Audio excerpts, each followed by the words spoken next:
Okay, so Ryan Coogler's fifth movie, Sinners, is a generic, baity, and messy attempt at a supernatural period piece that failed to captivate me emotionally, creatively, or through the action adventure and stuff like that in the movie. I think ultimately falling very flat. To be blunt here, I don't think the movie was good. I can't find one part of the film that I thought was doing something genuinely interesting.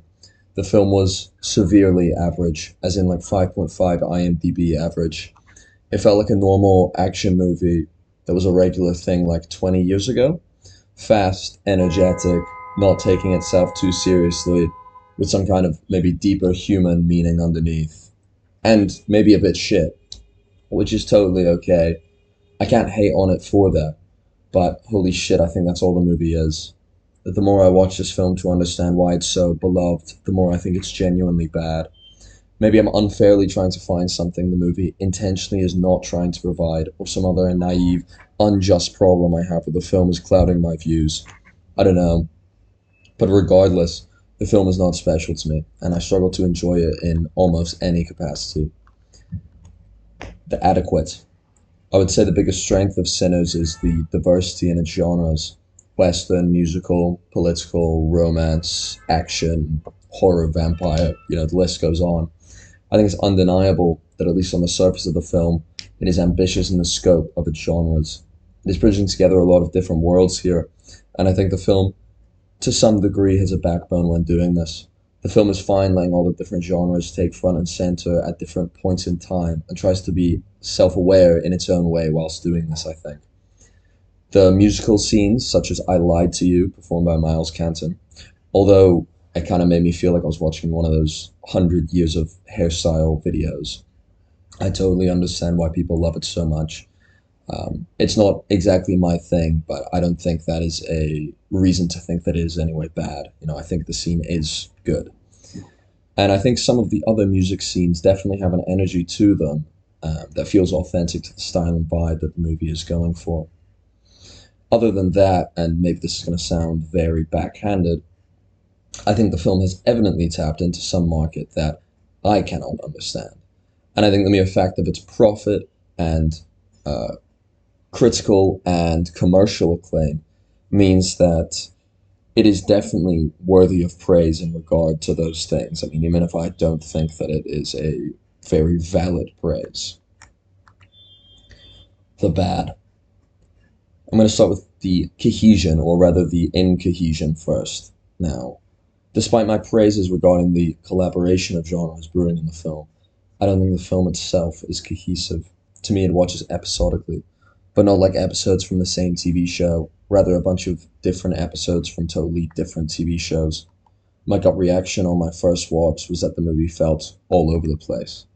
Not in a good way, not all over the place like the La Dolce Vita or Good Time, Fallen Angels, or Pulp Fiction. All over the place like Coogler doesn't know how the fuck to reconcile this crazy plot line he has found himself manning the helm of. Certain parts are well thought out, I think, and others are just filler. There's a sense of throwing everything at the wall and seeing what sticks here, and then forcing those parts to try and work together. It doesn't feel tightly wound. The film has so many segments of scenes that feel so uninspired and boring. The cringy scenes of Smoke teaching the girl, watching the car to bargain, the bargaining with the sign, the whole scene with the sign. I get that the scenes aren't useless, but they're so bland, and I think they're total filler. There are also so many themes and genres fighting each other in the film that maybe Coogler feels the need to place these filler bits in to try and ground the story more or lighten the mood. Again, I don't know. I do know that I think it doesn't work well. The film feels like a complete. The film does not feel like a complete, endlessly thought over and meticulously crafted thing. It feels very much like a normal, rough around the edges movie, which of course is okay. If this wasn't nominated for 16 Oscars and viewed as a decade defining film. Another thing I want to add on here is how jumpy the film feels. Because there's so much trying to be done here, the film goes from a scene that is, for instance, distinctly horror, and then we'll go to something else, and then something else, and then back to horror, and then something else. I almost get the feeling that Coogler is so scared of losing the attention of the audience that he has to make every scene a different genre from the last to keep it fresh and exciting. From the reception of the film, it seems he was right. Though I think this film, though I think this makes the film impossible to take seriously. For example, if we take our first scene in a segment as when Remick goes to the KKK member's house after the Native American sheriff comes, this is definitely a horror scene. The next scene is at the juke joint, which basically falls into romance drama. Then we get the I Lied to You musical bit. Then we go very briefly back to horror with Remick before going into a comedic sex scene. This goes on and on throughout the whole movie. The last thing I'm wanting is some one note film, but trying to give me every genre and theme a chance to speak ends up creating a very jumpy movie to me. And although I think the idea of having so many genres is cool, I think the execution is very poor. Plot. Personally, I don't care for plot in films very much, but I do get annoyed if the creatives are just taking the piss and laughing at you in their homes. There are some sequences in Sinners that I feel this way with. So, Smoke and Stack are these big, savvy businessmen from Chicago, and they go through this whole big, lifelong plan to open up the juke joint. Cool. Except they literally run out of money within their first night of opening this place. Not only this, but the whole thing of having the place mainly for African Americans, and then immediately their plans don't work, and they realize that they're gonna make no money, and they're like, oh, let's go get those weird white people back, and then they can spend some money because we actually have no idea what the fuck we're doing. Much like Kugler, I think. Like, are you not supposed to be these financially intelligent characters who have this really well thought out plan? Like the vampire stuff has literally not begun yet in the movie, and your plans have already been totally fucked purely with yourself to blame. And it's like the start of the film, Smoke and Stack are throwing around money to gather everyone and bargaining, and it's all so well planned out, like they're totally on top of everything. It's so dumb because I think Coogler wants us to sincerely believe that these characters are good with money and they do know what they're doing. But Coogler's just laughing at all of us behind the camera. They have no idea what they're doing. It makes all those dumb bargaining scenes even more dumb because you realize that these two characters are actually terrible with money and their lifelong plan was really just kind of fucking dumb. Style. The style of Sinners falls pretty in line with Coogler's previous films. It gets the job done in a very simple and very understandable way. The issue is that it's boring and dull. I'm glad he didn't try and stylize the film into something he's not comfortable with, at least in a way it feels authentic to Coogler. I think it's just horribly generic though. The sets, the costumes, the shots, the characters, it's all plastic. It doesn't even feel like there is a style, especially when it comes to the sets and the costumes. I mean, the clothes feel put on and the sets created. The immersion and forming of the world feel hopelessly false because of this total lack of style or personality. Maybe style isn't even the right word I'm looking for. Maybe it's just time and care. That's what the world feels like it's missing to me.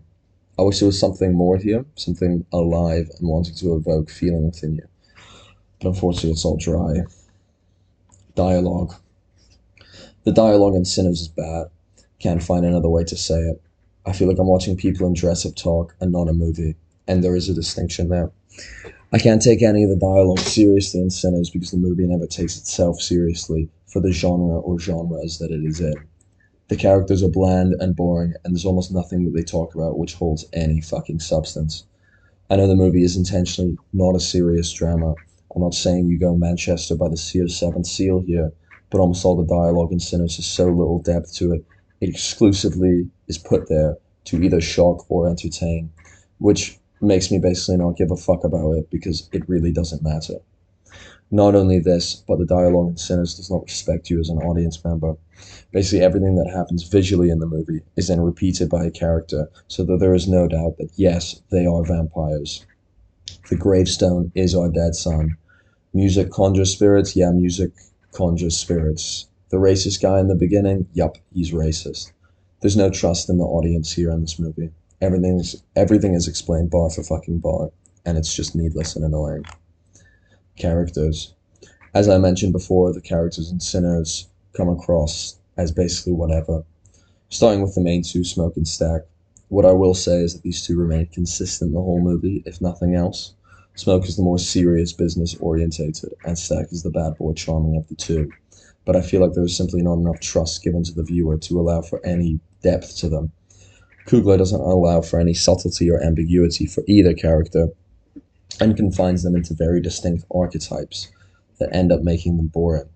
The same goes for Grace, Delroy, Mary, Annie. The characters tend to never be able to reach past the script they have because everything in Sinners is so direct and literal. Delroy essentially falls into a total cliche of a comic relief drunk, Annie to a wise spiritual guide, and Mary to a feisty love interest. It is not interesting or new in any way. The characters that did interest me were Sammy and Remick. In all fairness, these are the two that probably should be the most interesting, and they are, because they are given enough room in the viewer's mind to be so. They also, I think, directly say the least about themselves, which certainly adds to the mystique. To say one last thing, generally, that irked me with the movie, I feel like the whole movie really did feel like an anime or adult cartoon. The characters being so over the top, everything visually that happens in it is directly spoken or told afterwards, sexual shock value, and even the fact that everyone basically wears one costume. I don't think something resembling an anime is an inherently bad thing. It just doesn't sit right to me to have that feeling when watching something live action. That is not obviously meant to be an anime. You aren't playing to the live action strengths of movie making at all, which, yeah, I don't think Sinners does. The movie probably honestly would have worked better as like a drawn anime or cartoon, if I'm being honest. Conclusion. I don't think Sinners deserves basically any of the hype that it has received, and I don't think it is groundbreaking or exciting. It is a somewhat standard movie, and that's about all I can say for it.